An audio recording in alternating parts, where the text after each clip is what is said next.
राम राम राम हरे हरे, हरे कृष्ण कृष्ण कृष्ण हरे हरे.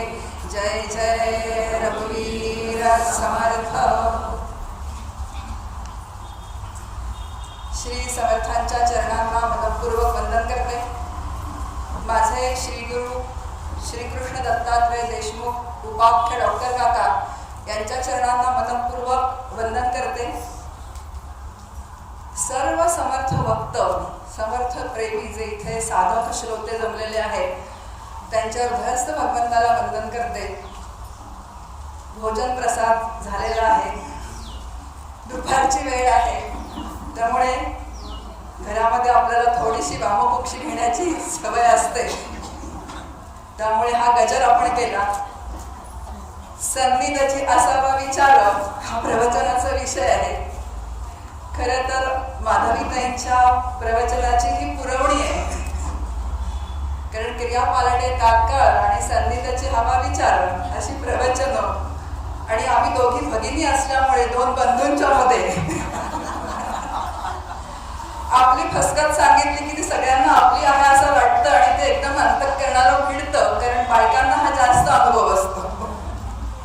म्हणून भगिनी सुद्धा परमार्थामध्ये काय आहे तर परमार्थाच्या क्षेत्रामध्ये प्रमाण भगिनींचं खूप आहे.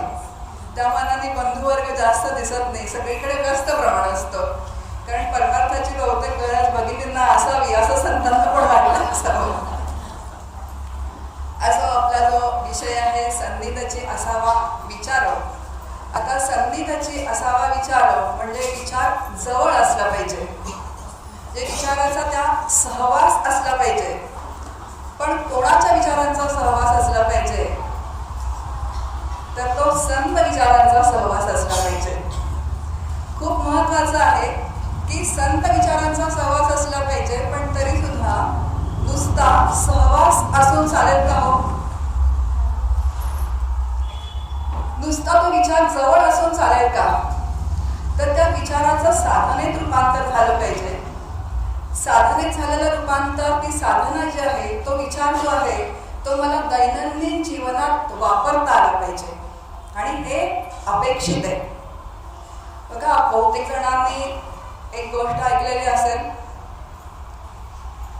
आईने राजूला सांगितलं, राजू मी गॅसवर दूध तापत ठेवलेलं आहे, तर दुधाकडे जरा बघ, लक्ष ठेव. आता राजू जाऊन गॅस जवळ उभा राहिला, दुधाकडे लक्ष ठेवतोय, अगदी मन लावून पूर्ण एकाग्र चित्ताने दुधाकडे बघतोय. आईला दूध उतू गेल्याचा वास आला, म्हणून आई धावत धावत गॅस जवळ आली आणि बघतीये तर दूध उतू चाललंय आणि राजू महाराज दुधाकडे टक लावून बघतायत लक्ष देऊन. राजू ओरडली आईला, म्हणाली, अरे दूध उतू चाललंय, गॅस बंद कर. तो म्हणाला, तू हे मला कुठे सांगितलंस, फक्त मला लक्ष द्यायला सांगितलंस. दृष्टांत संपला. अगदी जेव्हा सन्निधची असावा विचार असा आपल्या समोर एक सूत्ररूपाने विचार हा आहे, तर त्याच्यामध्ये हे पुढे संतांना अभिप्रेत आहे की तो विचार जो आहे त्या विचारांप्रमाणे साधकाने आपलं आचरण जे आहे, म्हणजे साधनेची घडी जी आहे, आपल्या जीवनाची घडी जी आहे ती बसवून घ्यायची आहे आणि त्याचे प्रत्यक्ष ॲप्लिकेशन्स आपल्या दैनंदिन जीवनामध्ये करायचे.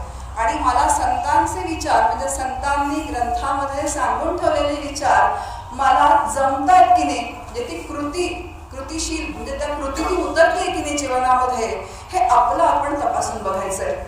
आणि म्हणून परमार्थ हा जो आहे हा खूप आत्मानुवर्ती असतो. आपण प्रपंचात काय करतो, अहो इतके वर्ष ग्रंथाचा अभ्यास करताय पण अजून काही कसलं जमलेलं नाही. आपलं लक्ष कोणाकडे असतं, आपलं दुसऱ्यांकडे असतो.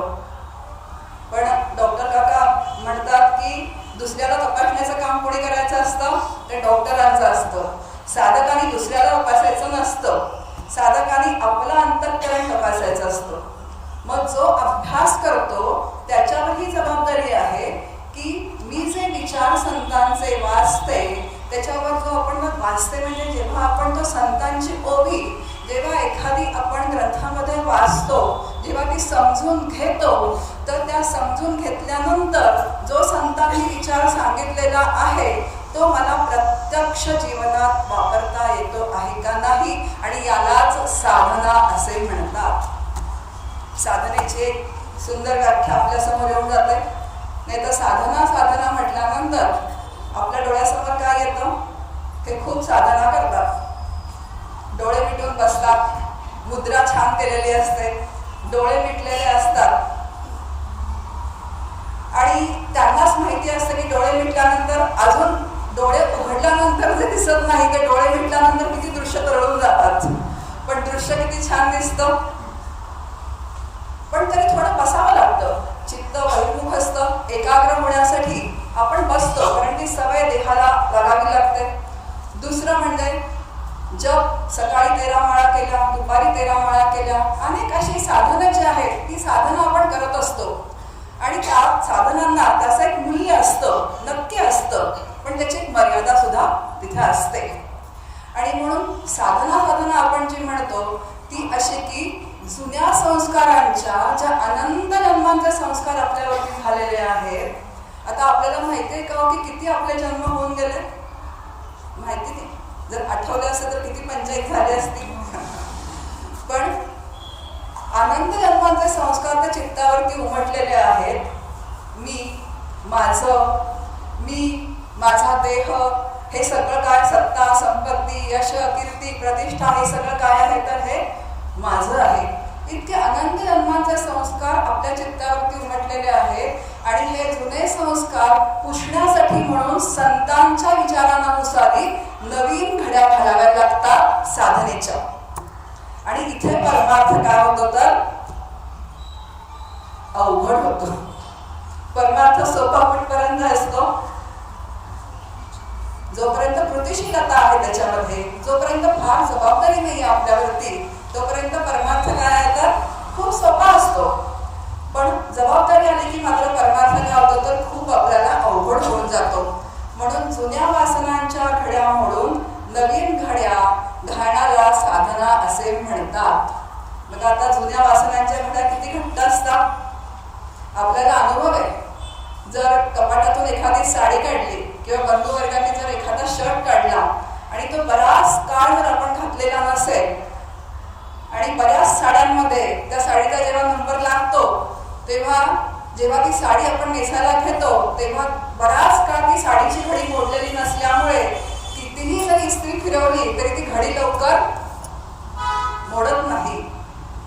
साध्या वस्त्राचा ही स्थिती आहे. तर जे अनंत जन्मांचे संस्कार ज्या चित्तावरती उमटलेले आहेत, ते उमटलेले संस्कार घालवण्यासाठी किती पुरुष प्रयत्न करावे लागत असतील. आणि म्हणून परमार्थ हा जो पुरुषार्थ म्हटलेला आहे की हा आपल्या स्वातंत्र्यामध्ये आपल्याला संत विचारांप्रमाणे, शास्त्र विचारांप्रमाणे ह्या नवीन संस्कारांच्या घड्या सातत्याने घालत राहाव्या लागतात. बघा, असं लगेच आज संत ग्रंथ वाचला आणि उद्या काही होईल असं काही होत नसतं. ही सगळी प्रोसेस जी आहे ती काय तर ती हळूहळूच होत असते. पण त्याचं ध्येय जे आहे, हे ध्येय जर माझ्या लक्षात असेल की हा परमार्थ करून मला काय करायचं आहे, तर समर्थ फलश्रुतीमध्ये आपल्याला सांगतात निर्गुण ब्रह्मते निश्चळ अंतरी बिंबले. मग निर्गुण ब्रह्मते निश्चळ अंतरी बिंबले. मग आता ब्रह्म, मग अशी विषय झाला की माया ब्रह्म म्हटलं की आपल्याला काय वाटतं, थोडीशी भीती वाटते. पण ते माया ब्रह्म आपण आपल्यापर्यंत आणलं ना की ते सोपं होऊन जातं. आपण विचार करूयात पुढे. ब्रह्म म्हणजे काय हो, ते काय आपल्यापासून खूप दूर आहे का? पण तेच राम आणि कृष्ण म्हटलं की काय वाटतं आपल्याला, खूप जवळ वाटतं. पण ब्रह्म म्हटलं की आपल्याला काय वाटतं तर ते माझ्यापासून खूप, आत्मा ब्रह्म शब्द म्हटलं की ते कोरडे शब्द वाटतात. पण पहिलं आता ज्या अर्थी समर्थ आपल्या ग्रंथामध्ये ब्रह्मनिरूपणाचे समास देत आहेत, माया निरूपणाचे समास सांगतायत, मग समर्थांना जे अभिप्रेत आहे, जे आवडतं आहे ते आपल्याला आवडायला पाहिजे की नाही, ते समजून घ्यायला पाहिजे की नाही. अवघड म्हणून किती दिवस आपण त्याला दूर ठेवणार. आणि असं अवघड काही नसतं, समजून घेतलं की सगळ्या गोष्टी काय असतात तर अगदी सोप्या होऊन जातात. बघा, ब्रह्म निर्गुणामध्ये आपण ज्याला आत्मा ब्रह्म म्हणतो त्याला सगुणामध्ये काय म्हणतो आपण, राम आणि कृष्ण म्हणतो. मग आता जे ब्रह्म जे आहे, ब्रह्म इज इक्वल टू, अगदी सोपं करून घेऊ,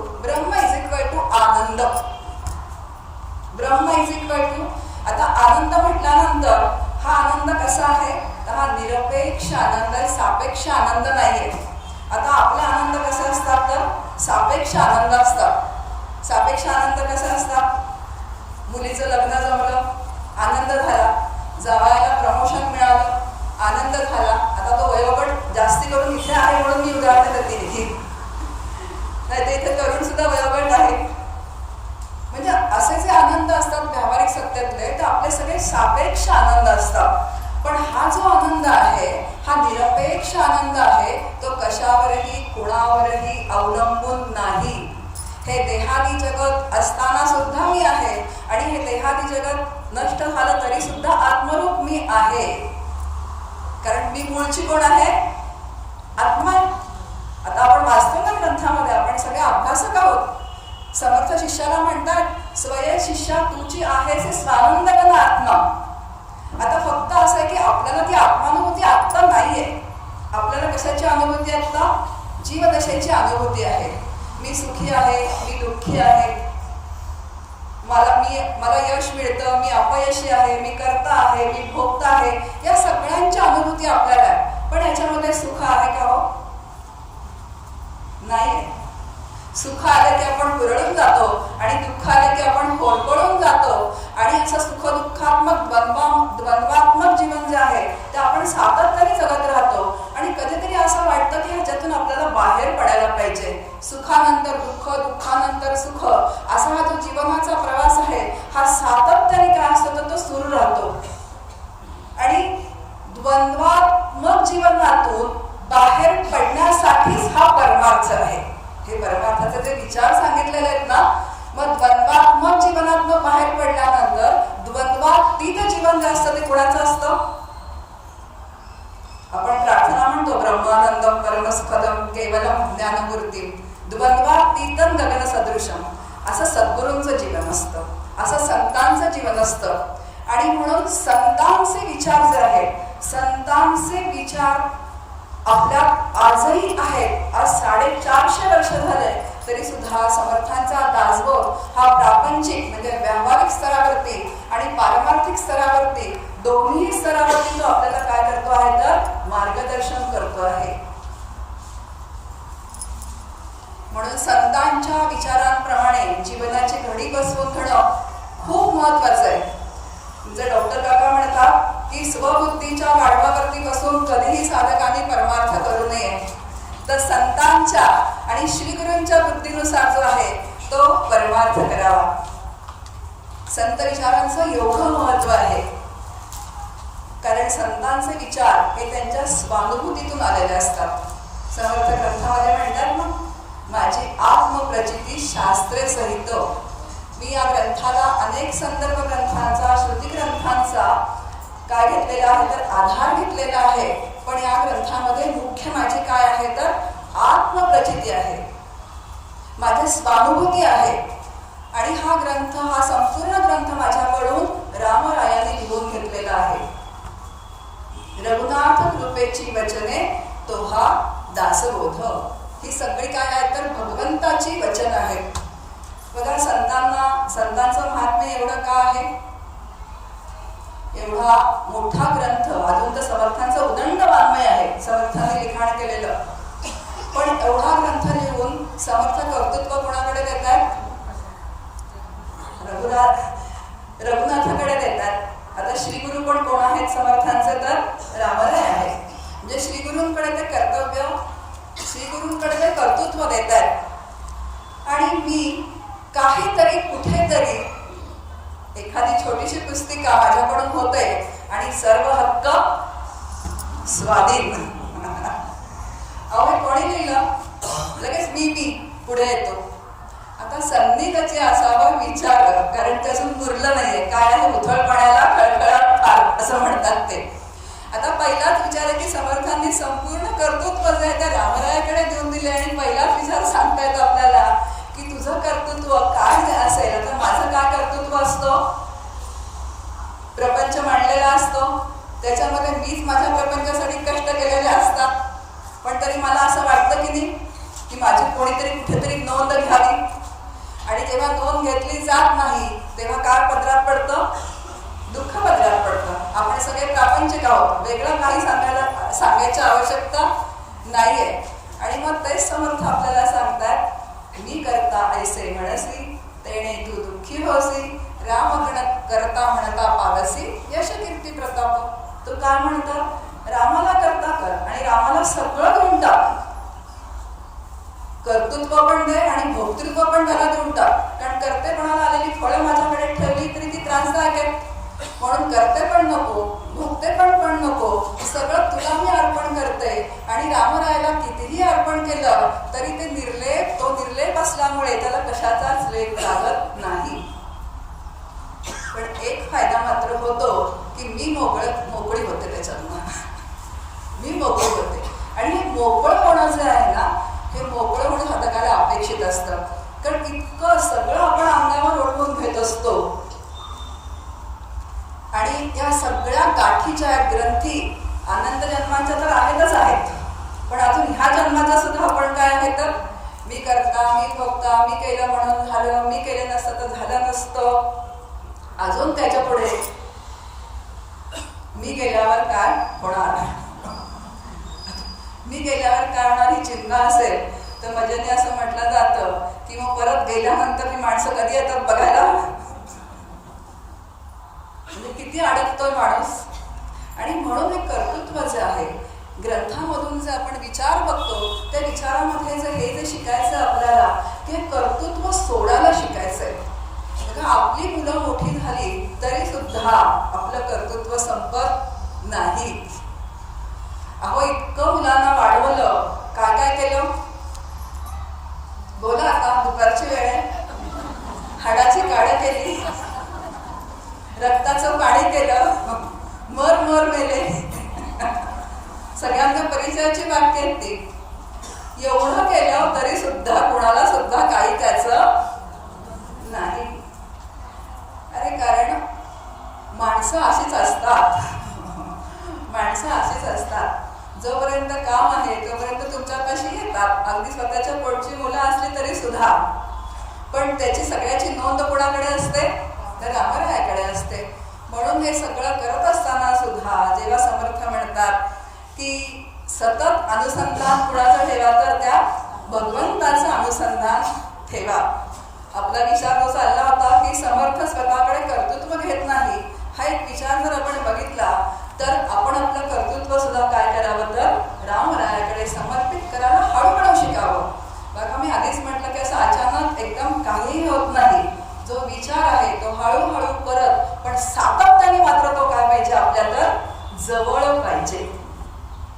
आता संत आज आपल्या देहानी नाहीयेत, पण तरी त्यांच्या विचारांच्या रूपाने आहेत की नाही आपल्यामध्ये, त्यांच्या ग्रंथाच्या रूपाने आहेत. समर्थ स्वतः सांगतायत शिष्यांना की माझी काया आणि वाणी गेली म्हणाल अंतःकरणी, परी मी आहे जगज्जीवनी निरंतर. आत्माराम दासबोध माझे स्वरूप स्वतः सिद्ध, असता न करावा खेद भक्तजनी. जे मी आत्माराम आणि दासबोधाच्या रूपाने आहेच. कारण या सृष्टीतला नियम असा आहे की जो जन्माला येतो त्याला गेल्याशिवाय गत्यंतर नाही. म्हणून समर्थांची जोडी आपल्या समोर अवतार पितुके संपले. अवतारांना पण काय व्हावं लागलं तर तिरोधान त्याला म्हणतात, त्यांनाही जावं लागलं. समर्थही एका तारखेला काय आहे तर देह सोडून गेलेले आहेत. म्हणून संत जसं जीवन त्यांनी जगलेलं आहे तसं जीवन आपल्याला जगता येणं शक्य नाही. समर्थ कसं जीवन जगले आहेत. 12व्या वर्षी घरातून निघून गेले, लग्न मंडपातून, नंतर तापीला पुरस्चरण केलेले आहेत. आता पुढे आपल्याला समर्थ चरित्र माहिती आहे सगळ्यांना. तसं आपण जीवन जगू शकतो का? आज आपण वयाच्या कुठल्या टप्प्यावरती आहोत? अगदी म्हणून 30-40, आता आपण 60-70च्या घरातले सगळेजण आहोत. त्यामुळे तसा विचार, एक आदर्श चरित्र असतं संतांचं जे असतं ते. पण संत जसं जीवन जगले तसं आपल्याला जीवन जगता येणार नाही. पण संतांचे विचार जे आहेत त्या विचारांप्रमाणे आपण जर तसं जीवन जगलो तसं जीवन घडवण्याचा आपण सातत्याने प्रयत्न करत राहिलो तर आपल्याला त्यांना जे साध्य मिळालं ते साध्य आपल्याला मिळाल्याशिवाय राहणार नाही. आणि हा विश्वास आपल्याला समर्थ सातत्याने ग्रंथामध्ये देत आहेत की भगवंताची वचनं आहेत, ही माझी वचनं नाहीत. आणि भगवंताच्या वचनांवर, आता खरं भगवंताची वचनं आहेत ही माझी वचनं नाहीत, हा समर्थांचा मोठेपणा आहे. पण समर्थ आणि भगवंत काय वेगळे आहेत का? म्हणून तुम्ही त्याच्यावरती विश्वास ठेवा आणि विश्वासाने काय करा तर या ग्रंथाचा अभ्यास करा. आणि अभ्यास म्हणजे थोडं त्या ओवीच्या पाशी काय करावं लागतं तर थांबावं लागतं, विचार करावा लागतो. बघा आपण सिग्नल बघितले, ट्रॅफिक, मग आता सगळ्यांना माहिती आहे की लाल दिवा असतो तो कशाचा असतो? थांबा. पिवळा दिवा कशाचा असतो? पहा. आणि हिरवा दिवा असतो तो जा. असाच एक मोटरसायकल वरून निघाला, थांबा, पहा आणि जा. आता हे जे ट्रॅफिकचे नियम जो पाळतो, गाड्या थांबलेल्या असतात आणि बरोबर जाचा दिवा लागला त्या गाड्या सुटतात. आता एक मोटरसायकल वरून आलेला त्यांनी बरोबर उलट केलं, आधी गेला मग पाहिलं आणि मग थांबला, कुठेतरी धडकला आणि काय झाला तो थांबला. आता हे संतांच्या ओव्या ज्या आहेत ना हे सिग्नल सारखे आहेत. कसं होतं, मग अशी खूप उहापोह झालं माधवी ते केला पारायण आणि अभ्यासाचा, त्यामुळे जास्त त्याच्यावरती आता बोलत नाहीये जास्त त्याच्यावरती बोलत नाहीये. पण मी माझ्यावरून सांगते, इथे बसून मी प्रवचन करते आणि प्रवचन झालं की खुश, कारण आधी निमंत्रण आलेलं असतं या तारखेला बोलायचंय, मग जोरदार अभ्यास सुरू होतो, काय विषय बोलायचा, ते मुद्दे काढायचे आणि मग आता इथे बसून बोलायचं. आणि इथून गेल्यानंतर बघा मोकळं झाल्यासारखं वाटतं की झाला आजचा पेपर आपला सुटला. आणि उद्याचा दिवस उजाडला की काहीतरी प्रपंचात गडबड होते आणि जे व्हायचं ते होऊन जातं, जे व्हायचं ते होऊन जातं.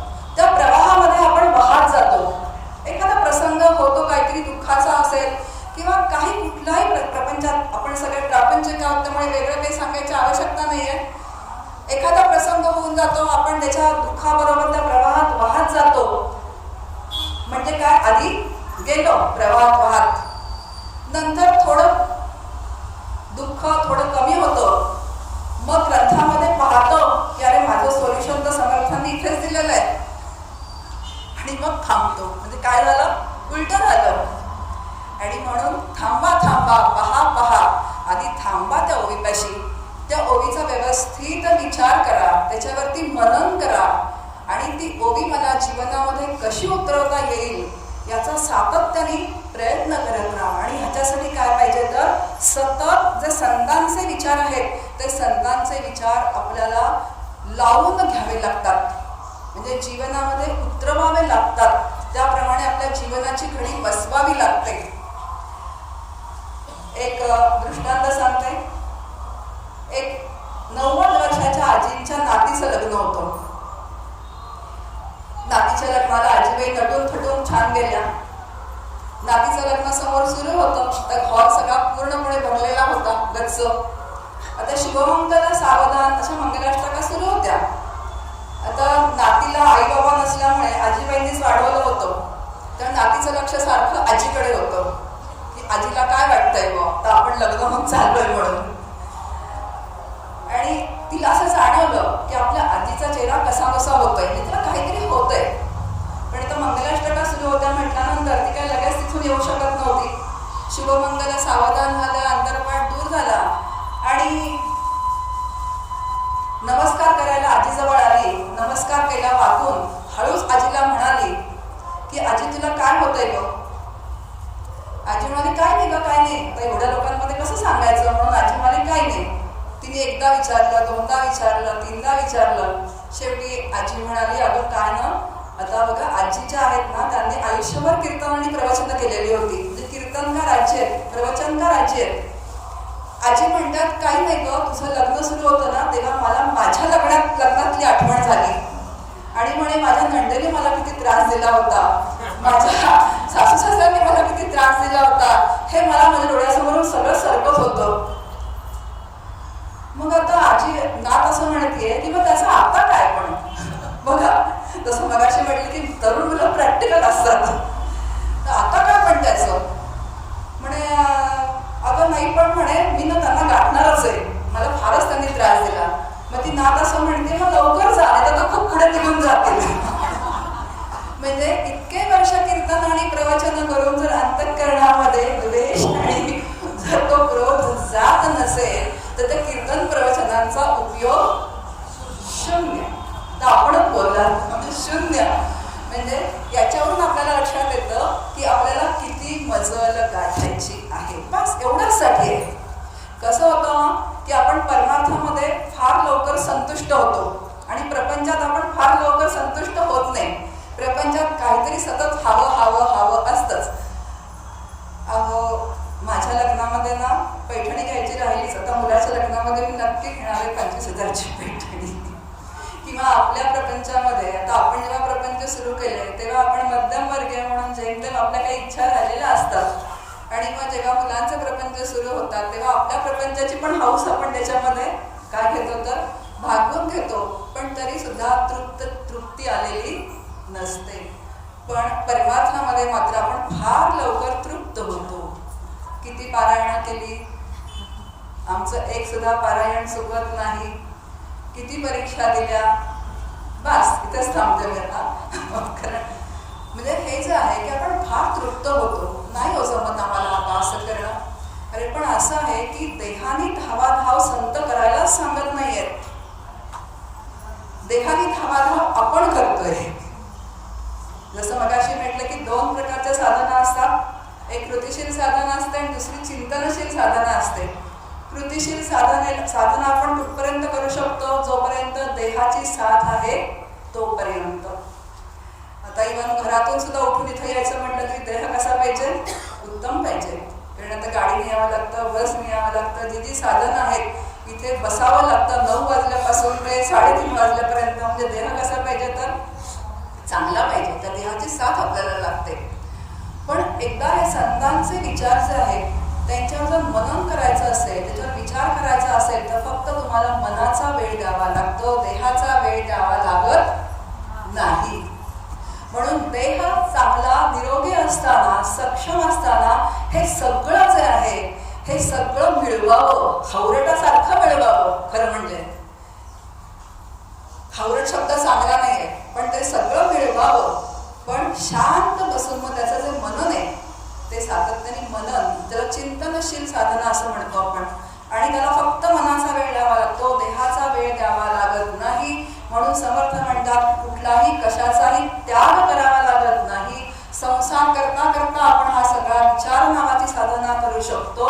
संसार त्याग न करिता, प्रपंच उपाधी न सांडता, जनामध्ये सार्थकता विचारेची होय. समर्थ म्हणतात संसाराचा त्याग करावा लागत नाही, कुठेही हिमालयात जावं लागत नाही. प्रपंचाची उपाधी जी आहे, आता प्रपंचाला आपण काय म्हटलेलं आहे तर उपाधी असं म्हटलंय. प्रपंच उपाधी सांडावी लागत नाही, फक्त विचार करा. तो सुद्धा कसा करा तर शास्त्र शुद्ध विचार करा, संत शुद्ध विचार करा, श्री गुरु विहित असा विचार करा. आणि सातत्याने त्या विचारांच्या काय राहतं तुम्ही सानिध्यात राहा आणि ते विचार समजावून घ्या. समजले आणि वर्तले तेची भाग्य पुरुष भले, या वेगळे उरले ते करंटे. जे समजून वर्तन करतात त्यांना समर्थ भाग्य पुरुष म्हणतात. आणि या वेगळे जे आहेत त्यांना काय पदवीदान समारंभ केला समर्थांनी, करंटे.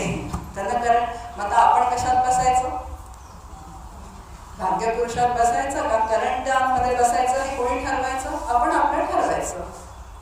नक्की आपण याच्यामध्ये प्रवेश केलेला आहे परमार्थामध्ये.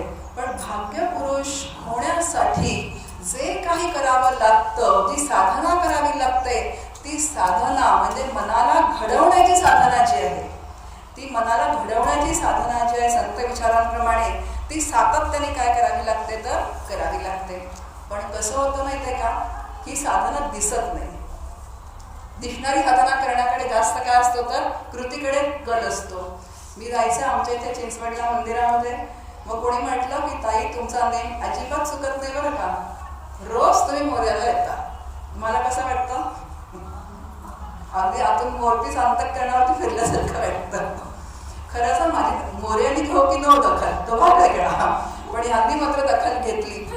आणि मग काय होतं माहितीये का, एखाद दिवस जर मला जमलं नाही तर असं वाटतं नाही मग तिथे माझा काय आळ येतो, मी आज गेलो पाहिजे, तर लोक म्हणतील की आज दिसल्या नाहीत. ह्या ज्या गडबडी आहेत ना, ह्या सगळ्या गडबडी आपण आपल्या ओळखायला शिकाव्यात. म्हणून हा जो वेळ जो आहे, म्हणजे आता मी काय विषय बोलत होते, ही जी कृतिशील साधना आहे ही जी आहे ही दुसऱ्यांना दिसते, आणि चिंतनशील साधना जो विचार आहे तो विचार दुसऱ्यांना दिसत नाही, पण विचार जो आहे त्याचा परिणाम मात्र हळूहळू हळूहळू होत राहतो. बघा, असं लगेच कुठली गोष्ट होत नाही. मी जेव्हा अभ्यासाला लागले तेव्हा तर राग येतोच ना सगळ्यांना, असं कोणी बरा शांत आहे काही कोणी, पण मग माझा मुलगा म्हणायचा, आई तू अभ्यास करते पण रागवली बरं का, तुला राग येतोय अजून. आता असं म्हटलं तरी मला लगेच मी म्हणायचे, अरे मी अभ्यासाला आत्ता लागली आहे, अजून कुठे, अजून माझा राग शांत राहिला, असं म्हणत मग मी रागवायचे. पण आता असं आहे की संतांचा विचार सतत माझ्या बरोबर असेल तर राग येऊन गेल्यानंतर आठवेल. आता त्यांनी मला समर्थांनी मला निमित्त कोणाला केलंय, तर माझ्या मुलाला निमित्त केलंय की मला जागेवर ठेवण्याचं, त्याच्यावर रागवायचं मला काही कारण नाही. उलट ती व्यवस्था समर्थांनी माझ्यासाठी केली आहे की त्या मुलाच्या मुखातून आलं की आई तू अजून रागवतेस, म्हणजे मला त्यांनी जागरूक ठेवण्याचं काम तिथे केलेलं आहे, सावध ठेवण्याचं काम केलंय. आणि म्हणून समर्थ म्हणतात सावध, साक्षेपी आणि दक्ष. असा साधक कसा पाहिजे तर सतत सावध पाहिजे. मग नंतर राग मला येईल आणि तेव्हा मला मध्ये आठवेल की अरे मला रागवायचं नव्हतं पण रागवले मी, आणि मग एक वेळ अशी येऊन जाईल की मला राग यायच्या आधीच आठवेल, क्रोध यायच्या आधी आठवेल की मला आता क्रोध येऊ द्यायचा नाही. मला घरात कितीही कुठलाही कसाही प्रसंग असला तरी मला शांत ठेवायचं आहे, मन माझं शांत ठेवायचं आहे. म्हणजे मला आधीच तो विचार आठवेल. आता ह्याला सुद्धा संतांची कृपा लागते, पण त्याला प्रयत्न कोणाचे आहेत, माझेच आहेत. शेवटी साधना कोणी करायची आहे तर ती साधकानेच साधना करायची आहे.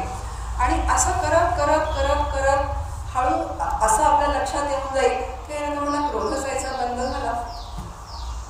मात्र इकडे नको रे मना क्रोध हा खेदकारी, किती वेळा मनाचे श्लोक म्हटले तरी सुद्धा तो क्रोध येणार नाही असं होणार आहे का, तर त्याच्या मागे हा विचार आहे. आणि ही साधना आहे आणि जबाबदारीची साधना आहे की सातत्याने आपल्या अंतःकरणावरती आपण लक्ष ठेवत राहायचं आहे.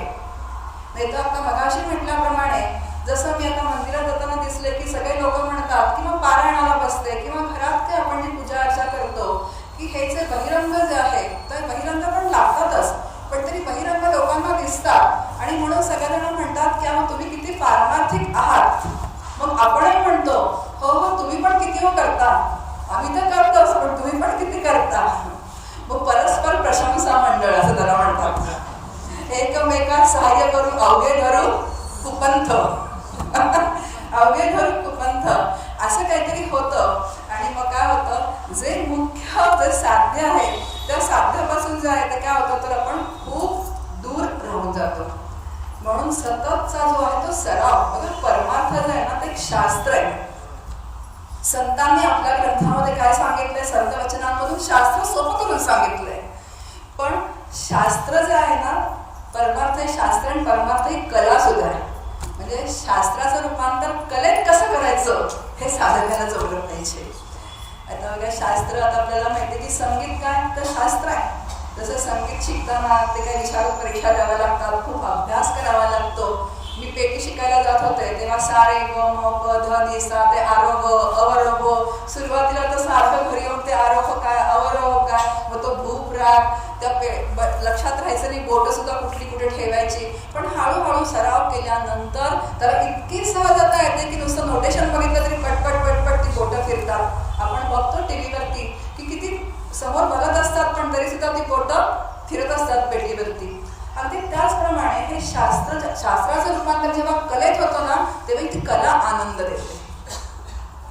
आनंद कोण देते? शास्त्रही आनंद देते, कला आनंद देते. आणि म्हणून परमार्थ हे शास्त्र जे आहे हे शास्त्र थोडं वृक्ष वाटतं आपल्याला सुरुवातीला, संत विचार असले तरी. सगुणाचं प्रेम असतं आपल्याला, पण शास्त्र म्हटलं की थोडं आपल्याला काय वाटतं तर वृक्ष वाटतं. पण हळूहळू शास्त्राचं रूपांतर जसं जसं आपण साधनेत करायला जाऊ तेव्हा असं लक्षात येतं की अरे हे मला जमतंय. आणि जमायला लागलं की त्याच्याबद्दल एक गोडी निर्माण होते.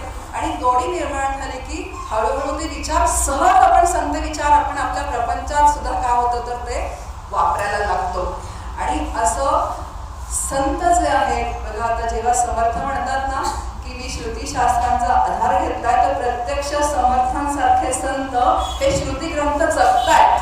मूर्तिमंत संत जे आहेत ते काय आहेत तर त्यांची व्याख्या पण केलेली आहे. आपण होऊनी मूर्त अनुष्ठोनी जगात येत वडीलचे. श्रुती स्मृतींचे अर्थ आपण होऊनी मूर्त, जे प्रत्यक्ष श्रुती म्हणजे भगवद्गीतेमध्ये जे सांगितलेलं आहे, उपनिषदांमध्ये जे सांगितलेलं आहे, जो जीवनमुक्त आहे, जो आपण म्हणू की जो ज्ञानी आहे, त्याची लक्षणं समर्थांकडे बघावी किंवा जे सद्गुरू आहेत, आमचे सद्गुरू आहेत त्यांच्याकडे बघावीत आणि ते शास्त्रग्रंथ आणि श्रुतीग्रंथ वाचावेत. असे आपल्या समोर असे आहेत ते महात्मे की ज्यांनी ह्याचा वापर केलेला आहे. परमार्थ शास्त्राचं रूपांतर कलेमध्ये करून तसं आनंदरूप जीवन जे आज जगतायत. एक मला आता आठवलं बोलता बोलता म्हणून सांगते की आमचे सद्गुरू जे आहेत डॉक्टर काका, त्यांच्या घराचं नाव सव्यसाची आहे. आता सव्यसाची कोणाचं नाव आहे? अर्जुनाचं एक नाव सव्यसाची आहे. आता सव्यसाचीचा अर्थ काय होतो? सव्यसाची असा अर्थ होतो की म्हणे अर्जुन जो आहे तो दोन्ही हाताने सारख्याच कौशल्याने काम करायचा. जे डाव्या हातात धनुष्य धरलेला असेल तर उजव्या हाताने बाण मारायचा, आणि उजव्या हातात धनुष्य धरलं असेल तर डाव्या हाताने बाण मारायचा. म्हणजे दोन्ही हात रणांगणावरती कौशल्याने चालवत असे तो. मग असे संत जे आहेत ते परमार्थात प्रपंचात राहून परमार्थ पण तितक्याच ताकदीने सिद्ध करतात. म्हणजे प्रपंच आणि परमार्थ दोन्हीही त्यांचा बरोबर चाललेला असतो. म्हणून संत आपल्याला आदर्श आहेत, संतांचे विचार आपल्याला आदर्श आहेत. समर्थ आपल्याला प्रपंच सोडून जा म्हणून सांगत नाहीत. समर्थांनी स्वतःचा प्रपंच केलेला नाहीये, त्यांनी ज्या जगाचा प्रपंच केला, पण तरी सुद्धा चित्तवृत्ती कशी आहे तर अत्यंत शांत आहे. एवढ्या चळवळी उभ्या केल्या, शिवरायांना राजकारणामध्ये मदत केली, पण राजकारण कळवची नेदावे. समर्थांची स्थिती कशी आहे? कुठेतरी समर्थ चरित्रामध्ये असं आहे का की त्यांना कुठेतरी क्रोध आलाय, राग आलाय, असं मनासारखं झालं नाही. म्हणजे त्यांनी हा जगाचा प्रपंच सुद्धा कसा केला आहे तर त्या भगवंताच्या अधिष्ठानावरती केलेला आहे. आणि असा जेव्हा भगवंताच्या अधिष्ठानावरती प्रपंच होतो तेव्हा अत्यंत तो आनंदरूप होतो, आनंदमय होतो, तो मला त्रासदायक होत नाही. म्हणून संतांचा आग्रह आहे की तुम्ही ही अनुभूती घ्या आणि हा मायाळू प्रपंचातून काय करा तर तुम्ही बाहेर पडा. बघा, विचार तर काय, विचार आपला सगळीकडेच विचार आहेत. कुठेच भक्तीमध्ये विचार आहे, ज्ञानामध्ये विचार आहे, विचारांमधनं सुटका नाही. आता भक्तीमध्ये काय विचार आहे? भक्ती करणारा माझ्यात कोण आहे? ज्याची भक्ती करायची त्याचं स्वरूप काय आहे? आता माझ्यात भक्ती करणारा कोण आहे? म्हणजे मन भक्ती करतं का, चित्त भक्ती करतं का, वाणी भक्ती करते का, आत्मा भक्ती करतो? याची उत्तर मिळाली पाहिजेत की नाही आपल्याला. म्हणजे कोणाची भक्ती करायची ह्याची पण स्पष्टता पाहिजे की नाही, ती कशी करायची. भक्तीमध्ये सुद्धा विचार आहे, भक्ती अशी भोळी नाहीये. आणि ज्ञानामध्ये तर काय आहे तर विचार आहेच. मग हा विचार जर आपण शास्त्रशुद्ध केला आणि त्याचे जर ऍप्लिकेशन्स आपण दैनंदिन जीवनामध्ये ते विचार वापरले तर आपुली आपण करा सोडवणं म्हणजे आपण या जीवदशेतून मोकळं व्हायला मदत होते. बघा, एक विचार बघूया, कारण आपल्याकडे जो वेळ आहे त्या वेळामध्ये आपल्याला विचार करायचा आहे. जेव्हा समर्थांची ओवी आपल्या समोर की तुझं नवे शरीर तेथे इतरांचा कोण विचार, आता एक भगवंत साचार धरी भावार्थ बळे. समर्थ म्हणतात तुझंच शरीर तुझं नाहीये तर तू इतरांचा कशाला विचार करतो. आता आपल्याला असते की नाही काळजी? काय काळजी असते? गुडघे दुखायला लागले, केस पांढरे झाले, अजून काहीतरी कंबर दुखायला लागली. आता काय झालं? फार थोडे दिवस राहिलेत वाटतं आता बहुतेक, कधी येणार माहिती नाही आता तिकडचं बोलावणं. हत्ती गेला शेपूट राहिली, शेपूट गेला गोंडा राहिला, गोंडा गेला केस राहिला. मग तो केस सुद्धा काय असतो तर तो पकडून ठेवायचा असतो. कारण काय वाटतं आपल्याला हे शरीर जाऊ नये असं वाटतं. आता आपला अनुभव काय आहे, शरीर गेल्याशिवाय राहत नाही. कारण जे माईक आहे, जे मिथ्या आहे, आता माईक आणि मिथ्या कशाला म्हणतात, जे निर्माण होतं, जे काही काळ टिकतं आणि कालांतराने जातं त्याला मिथ्या असं म्हणतात. एका तारखेपूर्वी मी नव्हते, आज तुमच्या समोर बसून प्रवचन करते. उद्या म्हणाल का काल प्रवचन करत होते आज गेल्या, कालच त्यांना आम्ही ऐकलं होतं, असं कसं झालं, तर असं कसं झालं म्हणजे झालं.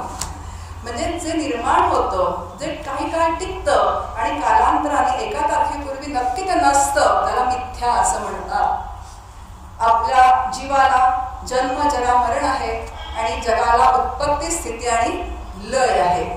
मग आता माझं शरीर मिथ्या आहे हे मला आपल्या अनुभवात, म्हणजे आपण आपला स्वतःला अनुभव नाही पण आपल्या आजूबाजूचे अनुभव आहेत की नाही आपल्याला.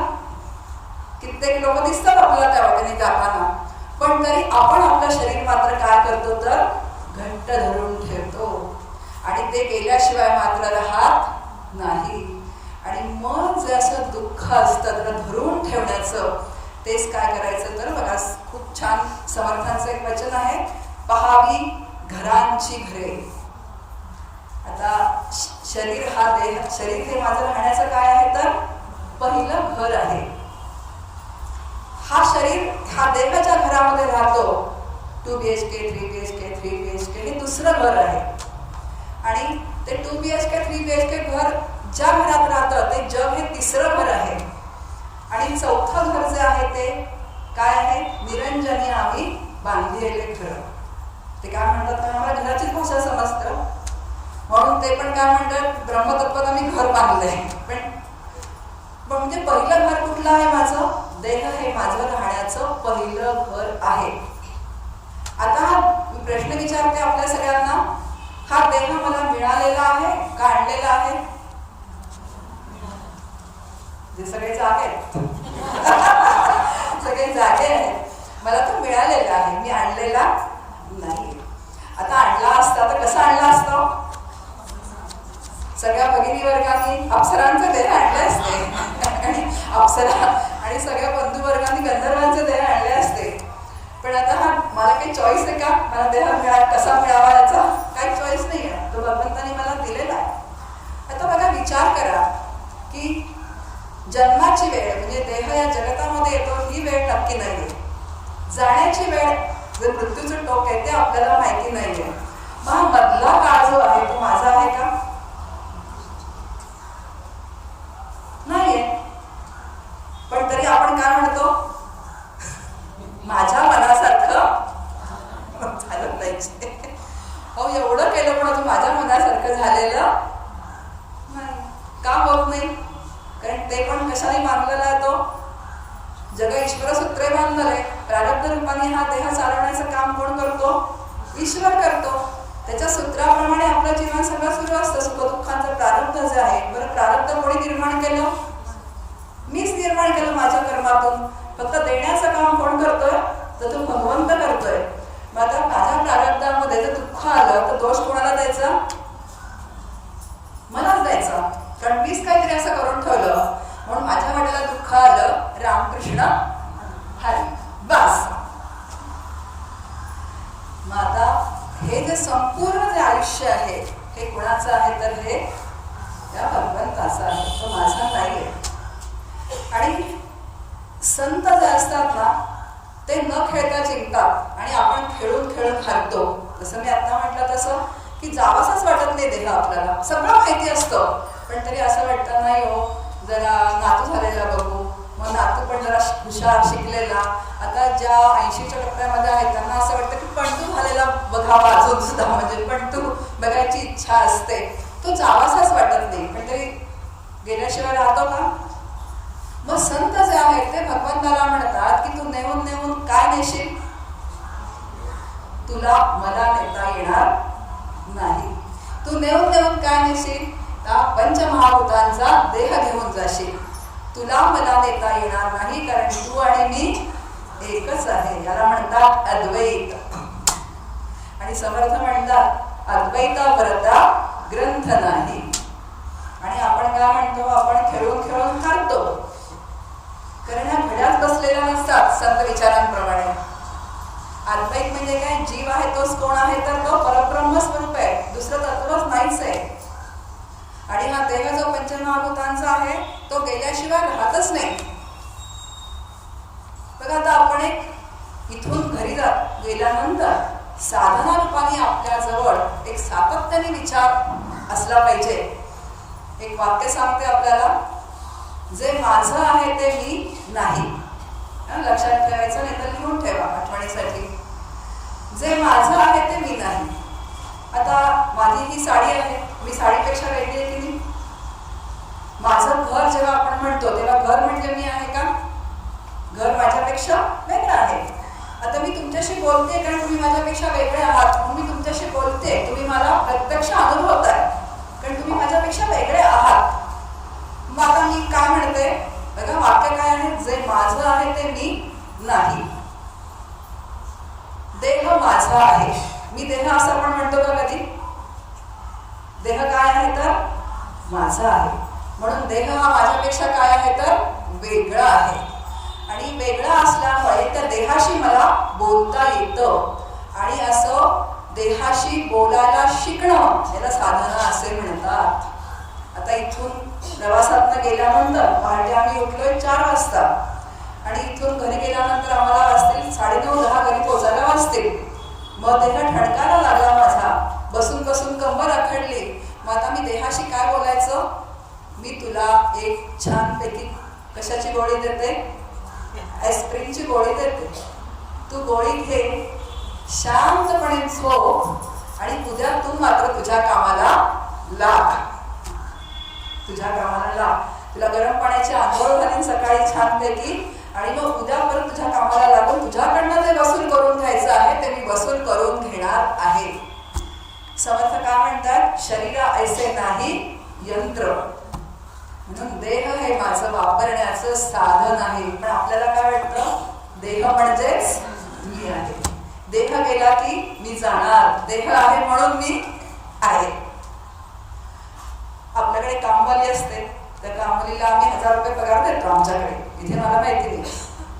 मग तिने टाळाटाळ केली कामामध्ये की आम्ही तिच्याकडनं काम वसूल करून घ्यायला ते पैसे तिच्याकडे मागे उभं राहून तिच्याकडनं कामं करून घेतो, कारण पैसे वसूल झाले पाहिजे. अगदी त्याचप्रमाणे या देहाकडून वसूल करून घ्यायचे आणि संतांनी या देहाकडून वसूल करून घेतलेलं आहे. समर्थांचं चरित्र वाचा, समर्थांनी किती त्या देहाकडून वसूल करून घेतलेलं आहे.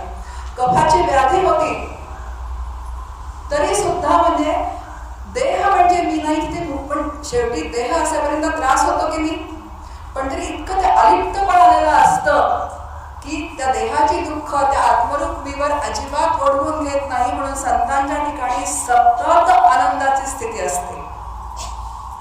आणि असं देहापासून अलिप्त होण्याची साधना रोज करायची. देह म्हणजे मी नाही, जे माझं आहे ते मी नाही. याला काय म्हणायचं? उपासनेमध्ये आपण म्हणतो अलिप्तपणमज देवे राम. आता जेव्हा आपण हे चरण म्हणतो तेव्हा ते कसं काय अलिप्तपण आपल्याला मिळणार? अलिप्त व्हायचं म्हणजे कसं व्हायचं? तर असे विचारांनी अलिप्त व्हायचंय. आता सूक्ष्म देह जो आहे, आता मन आहे. आता मन कधी काय होतं, आपलं नाराज होतं, कधी आनंदी होतं. आता जे माझं आहे ते मी नाही. मग आता मन माझं आहे, मी मन आहे का? मग आता मनाशी बोलायचं, तू आनंदी झालास म्हणून तुझ्या बरोबर आनंदाने फुगडी घालायला मी अजिबात फुगडी घालणार नाही. आणि दुःखी झालास, आपण बघा आपल्या घरात लहान बाळ असतं, लहान मुलं असतं, ते जर खूप हट्ट करायला लागलं तर आपण त्याला म्हणतो, अरे जरा मला कामं करू दे, तुझं त्या कोपऱ्यात बस आणि मग तुझा राग, तुझं रडणं थांबलं की माझ्याजवळ ये, आपण म्हणतो की नाही असं? अगदी त्याप्रमाणे त्या मनाला म्हणावं की तुझ्या बरोबर नाराज व्हायला मी बांधील नाही. तुझी नाराजी संपलीस की मग तू माझ्याजवळ ये. याला काय म्हणायचं? सुख दुःखे समैकृत्वा. सुख समान करणं आणि दुःख समान करणं कसं करणार? ते विचारांनी असं सुख दुःख समान करायचं. पण आपलं होतं काय, आपण मनाबरोबर आनंदाने हुरळून जातो आणि दुःखाबरोबर कोलमडून जातो आणि कित्येक काळ तो प्रवाहात आपण वाहत राहतो. आणि संतांचं असं होत नाही. संतांच्या मन स्वाधीन असतं. मन स्वाधीन असतं, त्यामुळे मनाबरोबर ते वाहवत जात नाही. दुःखाबरोबर दुःखी होत नाही, सुखाबरोबर सुखी होत नाही. अशी समत्व जी मनाची स्थिती असते ती संतांची असते. म्हणून जे माझं आहे ते मी नाही, मन माझं आहे मी मन नाही, बुद्धी माझी आहे मी बुद्धी नाही. कारण बुद्धीला पण काय होतं, स्मरण आणि विस्मरण हा बुद्धीचा धर्म आहे. कधी स्मरण होतं आणि एखादी ओवी अगदी मला वाटतं की नाही ही माझ्या हक्काची ओवी आहे, ऐन वेळी ती आठवत नाही आणि मग आपली चिडचिड होते घरी जाऊन, अरे असं कसं काय झालं, इतका वेळा मी सांगितली आणि आज मला कशी काय आठवली नाही. अरे नाही आठवली. परत त्या बुद्धीशी बोलायचं की आज तू विसरलीस, पण मला पुढच्या वेळेस मात्र आठवण करून दे. असं सातत्याने बोलायचं. कारण कसं आहे ना की हे आपण त्या अंतःकरण नावाच्या घटकापासून अलिप्त होत राहिलो, कारण आपण त्याच्याबरोबर भावतोय सारखं. म्हणून तर मनाला उपदेश केला ना समर्थांनी एवढ्या मनाच्या श्लोकांमध्ये. म्हणजे देह माझा नाही, सूक्ष्म देह जो आहे तो मनबुद्धी चित्त अहंकाराचा, तो पण काय नाही तर तो माझा नाही. मग मी कोण आहे, मी कोण आहे, आनंदरूप आत्मा आहे. आज अनुभूती का नाहीये, तर मी जीवदशेमध्ये ह्या सगळ्या ज्या गोष्टी आहेत या सगळ्या गोष्टी घट्ट धरून बसलेली आहेत आणि म्हणून मला दुःखाची सातत्याने अनुभूती येते. म्हणून असं विचारांनी काय व्हावं तर मोकळं होत राहणं याला साधना असं म्हणतात. म्हणून जे येतं टिकतं जातं, ज्याला उत्पत्ती आहे, स्थिती आहे, लय आहे, ते काय आहे तर ती माया आहे. आणि त्याच्यामध्ये शाश्वत तत्व जे आहे ते ब्रह्मतत्व आहे. आणि समर्थ आपल्याला राजबोध ग्रंथामध्ये सांगतात, माया ब्रह्म ओळखावे तयास अध्यात्म म्हणावे. समर्थांचं चरण आहे, माया ब्रह्म ओळखा. म्हणजे काय शाश्वत आहे आणि काय अशाश्वत आहे. बघा समर्थांचा विवेक किती समासात समर्थांचे राजबोध ग्रंथामध्ये विवेक असेल. सत्य मिथ्या विवेक आहे, नित्य अनित्य विवेक आहे, सारासार विवेक आहे, आत्म अनात्म विवेक आहे. सगळ्यात काळका जो आहे तो समर्थांचा विवेक आहे. कारण जर विवेक व्यवस्थित झाला तरच आपल्याला काय तर त्याचं रूपांतर वैराग्यामध्ये होणार आहे. नाहीतर वैराग्यामध्ये रूपांतर होऊ शकत नाही. वैराग्य शब्द उच्चारल्याबरोबरच थोडक्या होते तर अंतःकरणात एक भीती निर्माण होते की काय सगळं सोडून जायचंय का, अजिबात नाही. शेवटचा मुद्दा बघू आणि थांबू आपण. कारण वैराग्य हे अंतःकरणाचं वैराग्य आहे. तुम्ही प्रपंच सोडून कुठेही जाऊन राहिलात. बघा असाच एक रोज आपल्या पत्नीला म्हणायचा, मी चाललो घर सोडून, मी चाललो घर सोडून. शेवटी एक दिवस म्हणाले, कंटाळले, म्हणाले की जा आता तुम्ही जाताय ना घर सोडून तर जा. मग गेला हिमालयामध्ये. आता हिमालयामध्ये गेल्यानंतर असं उघड्यावर थोडी राहता येत नाही. एक गुहा शोधली. गुहा शोधल्यानंतर अशी लांबलचक गुहा होती. आता घरातली सवय, मग ही आपली बेडरूम, हा हॉल आणि ते किचन. कुठल्या काटक्या कुटक्या गोळा करून आणायच्या, काहीतरी करायचं त्याच्यावरती. छान बसताना बसवलं 15-3 आठवड्यात. आणि एक 15-3 आठवड्याने एक दुसरे गृहस्थ आले. ते काय म्हणतात, मी तुमच्या गुहेत येऊ का. आता इकडे घर होतं आणि इथे काय झालं, गुहा झाली. मग आता इकडे घराची आसक्ती होती, इकडे गुहेची आसक्ती निर्माण झाली. बरं नाही तर नाही, घरात बायको छान चहा देत होती, जेवण देत होती, परत राजबोध ग्रंथ वाचता येत होता वेळ मिळेल तेव्हा. आता इथे कामं करण्यातच निम्मा वेळ जायला लागला. कधी अभ्यास करणार, परत घरच्यांची महिना होऊन गेला, घरच्यांची आठवण यायला लागली. मग जर हिमालयात राहून जर अंतःकरण प्रपंचात असेल तर ते आसक्तच आहे की नाही अजून. म्हणून समर्थ सांगतात आपल्याला की प्रपंचातच राहा पण अनासक्त वृत्तीने राहा. पण ही अनासक्त वृत्ती आहे ही कशी अंतःकरणात बाळगता येईल तर हे संत विचार, हे संत विचार. ममत्व जे आहे ते ममत्व काढा. प्रेम सगळ्यांवर असावं. कोरडेपणा हा प्रपंचामध्ये अपेक्षित नाहीये. सगळ्यांना प्रेम हा प्रत्येकाचा स्थायी भाव आहे. जी माणसं प्रेमाने बांधलेली असतात, पण प्रेमाचं रूपांतर आसक्तीत होऊ देऊ नका. आणि मग असं जेव्हा आपण प्रपंचामध्येच असं अनासक्त वृत्तीने राहतो तेव्हा प्रपंच सुद्धा आपला अतिशय उत्तम होतो आणि आपला परमार्थ सुद्धा अतिशय उत्तम होतो. परमार्थाला सुद्धा खूप वेळ मिळतो. नाही तर सगळ्यांमध्ये ते अंतःकरण गुंतलेलं, याचा फोन आला नाही, त्याचा फोन आला नाही, त्याने हे करायला नको का, माझा रोग संपला किती प्रपंचातला, मी आजी झाले, आता त्याच्या आई वडिलांनी तो बघून घेईल, त्याला कुठल्या शाळेत जायचं नातवाला ते बघतील, काय गरज आहे का मला. पण आप आहे मुझे माझ्यासारखं सगळं अंगावर ओढून घ्यायचं आणि मग म्हणायचं की आम्हाला परमार्थाला वेळ मिळत नाही. आणि हे जे वैराग्य आहे हे विवेकाने, वैराग्य म्हणजे अनासक्त वृत्ती जी आहे, हे अंतःकरण अलिप्त करणं जे आहे, हे आपण जरा संगत आणि वस्तुता अशी दोन नावं आहेत. म्हणजे संघाचा त्याग करायचा आहे, वस्तूचा त्याग करायचा नाही. प्रपंचात राहून फक्त संघाचा त्याग करायचा आहे, वस्तूचा त्याग करायचा नाही. आणि अखंड अनुसंधान जे आहे ते भगवंताचं ठेवायचं आहे. आणि अशा स्थितीमध्ये सगळे संत जे आहेत, जे जीवनमुक्त आहेत, ते देहाचं प्रारब्ध असेपर्यंत या जगतामध्ये आपलं जीवन अतिशय आनंदाने जगतात. कारण त्यांच्या अंतःकरणाला कशाचा संगच नाही आता. कारण हा मिथ्या, हे सगळं मिथ्या आहे. आता मिथ्या आहे म्हणजे काय, दिसत असताना सुद्धा हे सगळं काय तर मिथ्या आहे की नाही. तुम्ही थोडा अंतर्मुख होऊन विचार करा, हे सगळं आहे की नाही मिथ्या. ते काल होतं ते आज नाहीये, आज नाही ते उद्या राहणार नाही. माणसं बदलतात, जग बदलतं, परिस्थिती बदलते आणि जे बदलणार आहे ते सगळं माईक आहे, ते सगळं मिथ्या आहे. त्याच्यामध्ये अंतःकरणाची गुंतवणूक न करता शाश्वत तत्वात मला गुंतवणूक करायची आहे आणि आनंदाची प्राप्ती करून घ्यायची आहे.